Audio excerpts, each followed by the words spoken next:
Cristiano Ronaldo যখন সবশেষ major trophy জেতে লিওনেল মেসির কোনো ইন্টারন্যাশনাল ট্রফি ছিল না। এর মধ্যে মেসি ইন্টার মায়ামির হয়ে যতগুলো ট্রফি জিতেছে, রোনালদো গেল 6 বছরে তার কিছুই জেতেনি। এই অদ্ভুত এক ট্রফিলেস পরিস্থিতি পার করছেন CR7, যা তার নামের সাথে বড়ই বেমানান হলেও বাস্তব বিরোধী না। 2022 সালের পর থেকে 7টা ফাইনাল খেলেছে রোনালদো, যার মধ্যে হেরে গেছে 6টিতে। একটি ফাইনাল আল নাসর জেতে 2023 সালে। ফিফা অনুমোদিত না হওয়ায় আরব ক্লাব চ্যাম্পিয়ন্স কাপকে আনুষ্ঠানিক স্বীকৃতি সেভাবে দেয়া হয় না। ফলে ওই ফাইনাল জয়কে অফিসিয়াল ধরার সুযোগ নেই। এবারে সৌদি প্রো লিগটাও হাতছাড়া হওয়ার পথে।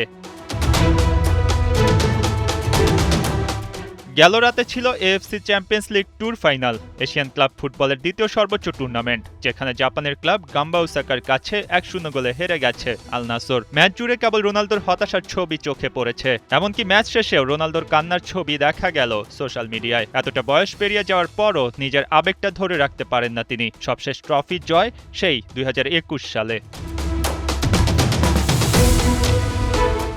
2021 সালে ইউভেন্টাসের জার্সিতে ট্রফি জেতেন রোনালদো, আর সবশেষ লিগ জয়টাও ইউভেন্টাসের হয়ে। রোনালদোর এমন ট্রফি খরা এর আগে আসেনি। অনেক স্বপ্ন আর প্রত্যাশা নিয়ে সৌদি লিগে খেলছেন CR7। লিগ জুড়ে দারুণ পারফরমেন্স করার পরও আল নাসরের হয়ে শিরোপাটাই কেবল অধরা থেকে যায়।